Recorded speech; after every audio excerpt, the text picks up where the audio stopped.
Hi, this is Jasmine Patel and you are watching Just Tech, perfect combination of information, knowledge and entertainment. This is special space series और ये इसका पहला episode है।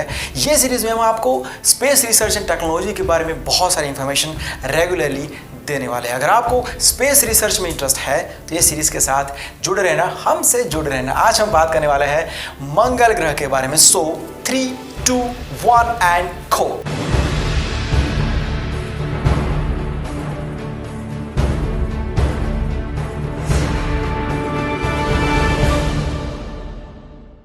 आज हम बात करेंगे कि मंगल ग्रह का नज़ारा आखिर है कैसा। अगर मंगल ग्रह के ऊपर से अंतरिक्ष की तरफ नजर करें तो एक छोटा सा चमकीला पिंड दिखाई देता है। ये छोटा सा चमकीला पिंड और कोई नहीं लेकिन हमारी पृथ्वी है, जहां पर हम रहते हैं। मंगल पृथ्वी के सबसे नज़दीक आया हुआ है, इसलिए इसे पृथ्वी का पड़ोसी ग्रह भी कहा जाता है। वैसे मंगल का वातावरण बहुत ही खतरनाक है भाई। अगर यहाँ पर वो धूल के तूफान ना हो और वातावरण बिल्कुल साफ हो तो मंगल ग्रह का दूर का नज़ारा साफ दिखाई दे सकता है। मंगल एक ऐसा ग्रह है जो हमारी पृथ्वी से बहुत मिलता जुलता है। मतलब यहाँ पर भी पहले नदी, समंदर, तालाब ये सब हुआ करता था। और ये बात हम बहुत अच्छे से समझते हैं कि हमारी पृथ्वी ही एक ऐसा प्लेनेट है, एक ऐसा ग्रह है जहाँ पर जीवन फल फूल रहा है। लेकिन हमारे साइंस ने ये कई बार कहा है कि पृथ्वी को छोड़कर भी और भी कई सारे प्लैनेट ऐसे हो सकते हैं जहाँ पर जीवन हो सकता है या तो फिर कभी हुआ होगा। और हमारे साइंस की बात करें, हमारे वैज्ञानिकों की बात करें तो पृथ्वी को छोड़कर अगर ऐसा कोई ग्रह है, ऐसा कोई प्लैनेट है जिसके बारे में ये लोग बहुत कुछ जान चुके हैं तो वो है मंगल। तो पहले हम मंगल के बारे में कुछ बातें जान लेते हैं कि अगर इतना सारा पानी था तो आज क्यों नहीं है। मंगल ग्रह पर पहले 75% तो सिर्फ पानी ही था, उसकी जगह पर आज मंगल पर पानी का नामो निशान भी नहीं है। ये ग्रह बिल्कुल ही निर्जल और सुनसान बन चुका है। वैसे हमारी पृथ्वी की तरह मंगल के भी जो ध्रुव है वो बर्फ से ढके हुए हैं और कुछ वैज्ञानिकों के अनुसार यहाँ पर मीथेन भी है। मीथेन एक रंगहीन, गंधहीन और बहुत ही ज्वलनशील गैस है। ये हम स्कूल में पढ़ चुके हैं। लेकिन सवाल ये है कि मंगल के ऊपर मीथेन गैस कहाँ से आया। अब इसके जवाब में ना एक अनुमान लगाया जा रहा है, इसकी कोई पुष्टि नहीं हुई है। अनुमान ये लगाया जा रहा है कि वहाँ पर जो पानी था उसके और वहाँ पर जो सूक्ष्म जीव होंगे उन दोनों के बीच जो प्रतिक्रिया हुई होगी उसमें से ये मीथेन गैस हुआ होगा। लेकिन ये सिर्फ अनुमान है, कोई प्रूफ नहीं है। साल 2003 में यूरोपियन स्पेस एजेंसी के यान मार्स एक्सप्रेस ने मंगल के वातावरण में मीथेन को पाया था। मंगल पर जो पानी है, मैंने जैसे बताया कि उसके ध्रुवों के ऊपर जमा हुआ है। अगर ये सारा बर्फ पिघल जाए तो पूरा मंगल ग्रह 35 फीट पानी में डूब जाएगा, लेकिन ये पॉसिबल नहीं है। मंगल ग्रह के ऊपर 95% कार्बन डाइऑक्साइड है और यहाँ की हवा बहुत ही पतली है।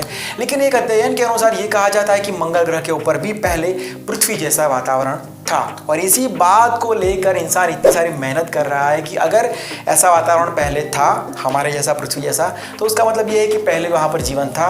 और अगर पहले जीवन था तो अब क्यों नहीं हो सकता भाई। और एक सवाल जनरली ये पूछा जाता है कि मंगल ग्रह लाल क्यों है, मतलब इसको हम लाल ग्रह के नाम से भी जानते हैं, ऐसा क्यों है। तो इसका जवाब ये है कि मंगल की सतह पर जो रेत है उसमें आयन के ऑक्साइड्स की भरमार है। जब सूरज की लाल किरणें उसके वातावरण को आर पार होकर उसकी सतह पर पड़ती है तो उसकी लाल रेतीली सतह और चमकने लगती है। इसलिए बिल्कुल साफ वातावरण जब होता है तब मंगल एक लाल गोले की तरह दिखता है। और एक सवाल ये पूछा जाता है जनरली कि यार इतना खर्चा करने की ज़रूरत क्या है, मतलब इतने सारे साइंटिस्ट लगाए हुए हैं, इतना इक्विपमेंट लगाया हुआ है, इंफ्रास्ट्रक्चर, पैसा, टाइम, सब कुछ इतना क्यों लगाना है, मंगल पर जाना ही क्यों है हमको।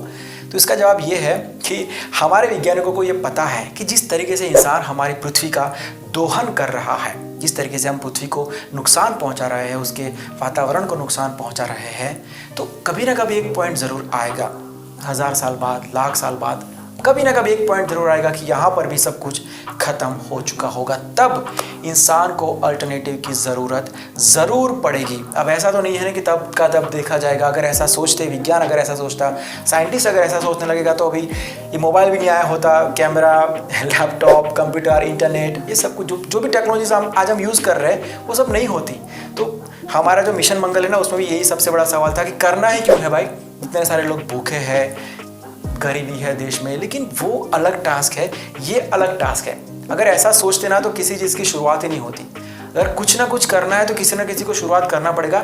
चीज़ें धीरे धीरे करके डेवलप होती है, खास करके साइंस की बात करें, टेक्नोलॉजी की बात करें। दूसरा सवाल ये है कि मंगल ग्रह ही क्यों, मतलब हमारे सौर मंडल में और भी कई सारे ग्रह हैं लेकिन हम मंगल के ऊपर ही इतना रिसर्च क्यों कर रहे हैं? तो उसका सबसे पहला आंसर तो यही है कि मंगल पृथ्वी से बहुत ही नज़दीक आया हुआ है, सबसे नज़दीक आया हुआ है। देखो, हमारा जो सौर मंडल है ना, उसमें मेनली दो तरीके के प्लैनेट्स हैं, दो तरीके के ग्रह हैं। एक है स्थलीय ग्रह, जहाँ पर ज़मीन होती है, जिसके ऊपर हम रह सकते हैं। हमारा पृथ्वी एक स्थलीय ग्रह है। दूसरा है गैसियस प्लैनेट, मतलब जहाँ पर ज़्यादा से ज़्यादा गैस होता है, जहाँ पर हम रह नहीं सकते।